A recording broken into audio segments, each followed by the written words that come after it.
Assalamualaikum warahmatullahi wabarakatuh. Perkenalkan, nama saya Sawitri. Di sini saya ingin menjelaskan tentang inflasi, produk domestik bruto, kebijakan moneter, kebijakan fiskal, dan investasi. Yang pertama adalah inflasi. Dikutip dari Bank Indonesia, BI, inflasi secara sederhana diartikan sebagai kenaikan harga secara umum dan terus-menerus dalam jangka waktu tertentu. Kenaikan harga dari satu atau dua barang saja tidak dapat disebut dengan inflasi, kecuali bila kenaikan itu meluas atau mengakibatkan kenaikan harga pada barang lainnya. Nah, kebalikan dari investasi adalah deflasi. Sementara itu, Badan Pusat Statistik BPS mengartikan inflasi sebagai kecenderungan naiknya harga barang dan jasa pada umumnya yang berlangsung secara terus-menerus. Jika harga barang dan jasa di dalam negeri meningkat, maka inflasi mengalami kenaikan. Yang kedua adalah produk domestik bruto. Produk domestik bruto diartikan sebagai nilai keseluruhan semua barang dan jasa yang diproduksi di wilayah tersebut dalam jangka waktu tertentu, biasanya per tahun. PDB dapat dihitung dengan memakai dua pendekatan, yaitu pendekatan pengeluaran dan pendekatan pendapatan.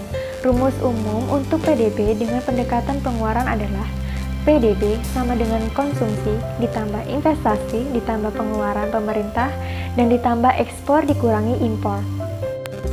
Yang ketiga adalah kebijakan. Kebijakan moneter adalah seperangkat kebijakan ekonomi untuk mengatur ukuran serta tingkat pertumbuhan pasokan uang dalam perekonomian negara. Kebijakan ini adalah tindakan yang terukur untuk membantu mengatur variabel makroekonomi seperti inflasi ataupun pengangguran.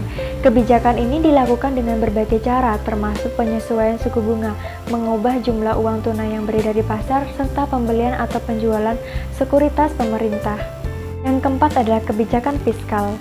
Menurut Kamus Bahasa Indonesia, KBBI, fiskal berkaitan dengan urusan pajak atau pendapatan negara.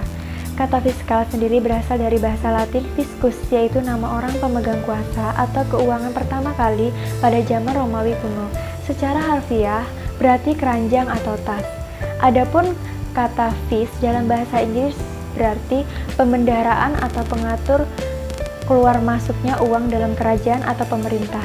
Yang kelima adalah investasi, adalah aktivitas menempatkan modal baik berupa uang atau aset berharga lainnya ke dalam suatu benda, lembaga, atau suatu pihak dengan harapan pemodal atau investor kelak akan mendapatkan keuntungan setelah kurun waktu tertentu. Karena harapan mendapatkan keuntungan di kemudian hari, inilah investasi tersebut juga sebagai penanam modal. Istilah investasi sendiri berasal dari kata bahasa Italia, investor, yang berarti memakai atau menggunakan. Umumnya, dana atau aset yang ditambahkan oleh seorang investor akan dikembangkan oleh badan atau pihak yang mengelola. Keuntungan dari hasil pengembangan tersebut nantinya akan dibagikan kembali kepada investor sebagai imbal balik sesuai dengan ketentuan antara kedua belah pihak. Jenis investasi yang ada pada saat ini adalah investasi properti, investasi emas, investasi saham, reksadana, investasi valuta asing, dan investasi obligasi. Berikut informasi yang dapat saya sampaikan, semoga bermanfaat. Wassalamualaikum warahmatullahi wabarakatuh.